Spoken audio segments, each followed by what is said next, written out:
Alright, so this video was recorded during an actual power outage while it was still happening. I decided to start recording and document how I deal with a situation like this in real time. To start things off here, I'm showing my weather app. Between about 6 and 10 p.m. the temperature drops hard, from around -2 to -7, and on top of that, it was extremely windy. Conditions like this are exactly the kind of weather that can knock power out, and that's what I was dealing with at the time. With the power out, the first thing in my mind is heat. The furnace isn't going to work without electricity, so I go straight to my backup heat source. This is my gas fireplace, and getting this running right away helps keep the house warm while this outage is still going. Next, I make sure I've got power for communication. Here I'm plugging in my battery pack and charging my phone. While the power is out, staying connected is important in case I need to make a call or check for updates. After that, I head outside to take a look around. It's cold, it's windy, and at this point the power is still out. I want to see if there's any obvious reason for the outage near my property. I walk over to my power pole and look across the ravine towards the next pole in the forest, checking to see if a tree might have come down on the lines. I follow the power lines as far as I can see, but everything looks intact. The lines are still where they should be, and there's no visible damage. I also check the area underneath the lines where I've cut the trees back over the years. Keeping growth trimmed back really helps reduce the risk of trees falling onto the lines during storms like this. I trace the line back toward my log cabin where the power comes in and then goes underground into the house. When I check the meter, there's no activity at all, which confirms the power isn't even reaching the property. That tells me the outage is happening somewhere farther down the line. Here I'm showing some of the storm damage around the property. This large branch snapped off and ended up hanging in another tree. And here's another tree where the trunk broke partway up. None of this affected my power directly, but it shows how severe the weather was and helps explain why the power is out somewhere else. Since the power is still out and temperatures are dropping, it's time to bring out the generator. This is my Champion 100637 portable generator. It produces 11,250 peak watts and 9,000 running watts, which is more than enough to handle the essentials during an outage. It has a 7.7 gallon fuel tank, giving roughly 10 hours of runtime at half load, which is ideal when you don't know how long an outage like this is going to last. This model runs on gasoline and has both electric start and manual pull start, which is useful when the battery isn't fully charged.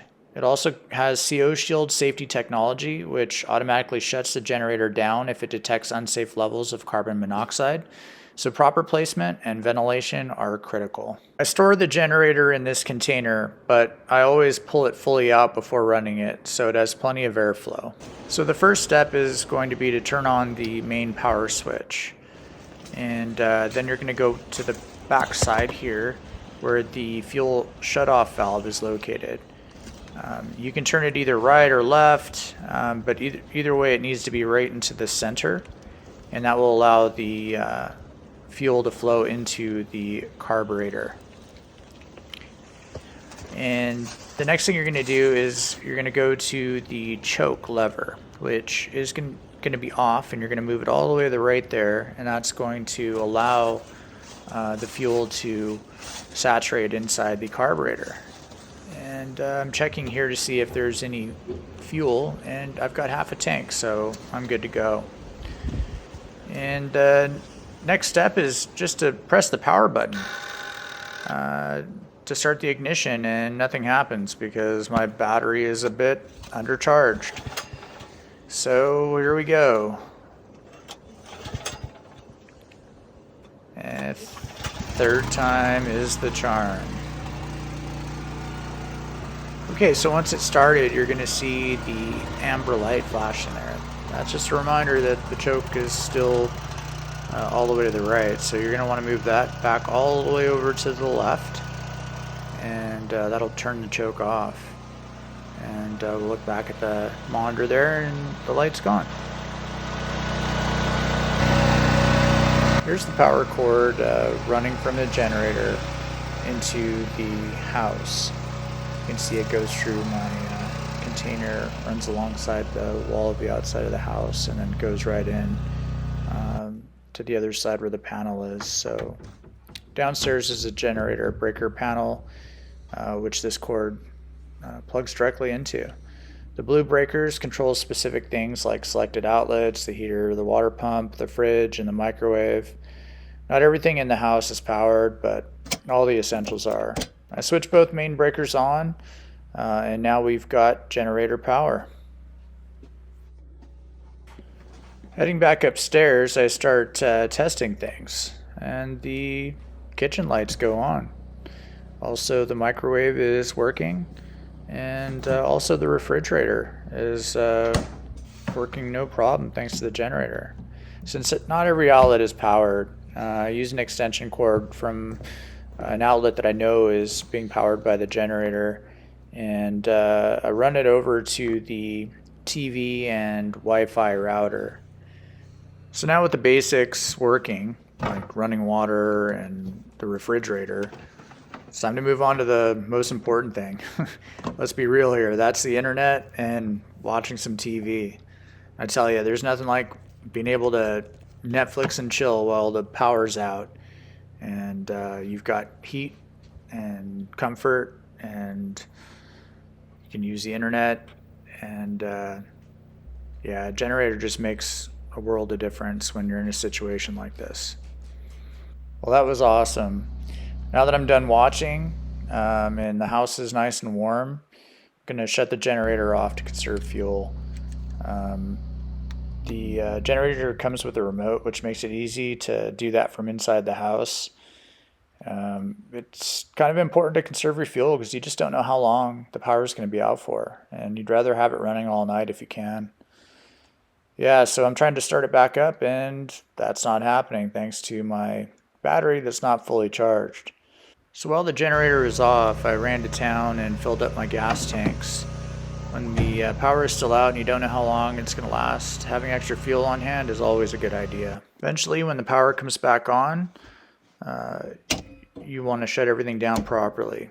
So I turn off the generator breakers in the basement, check the power. Yep, light comes on, so I know I've got regular power coming in. Go outside, and first thing I'm going to do while leaving it running is I'm going to turn the fuel shutoff valve off. And what's going to happen is that's going to prevent fuel from going into the carburetor, and that's going to allow the carburetor to burn off any fuel that's inside of it. The last thing you want to do is leave fuel inside the carburetor over time, because it's going to create a bunch of gunk and nothing but problems for you in the future. So once the generator completely shuts down, as you can see, it's being starved of fuel. The last thing you're going to do is just to go ahead and turn off the power switch. And now that the power is completely off, last thing you're going to want to do is just let it cool down before you put it back inside the container. Finally, I dealt with the battery issue by hooking up a Trickle charger. You can pull back the rubber cover and expose the terminals, and obviously you're hooking up your red jumper cable to the red terminal and your black jumper cable to the black terminal. Once you're good there, you're going to take your power cord and you're going to plug it into the wall, or to your outlet that you have. Fortunately for me, I've got an outlet right on the outside of my house. It's pretty close to where I store my generator.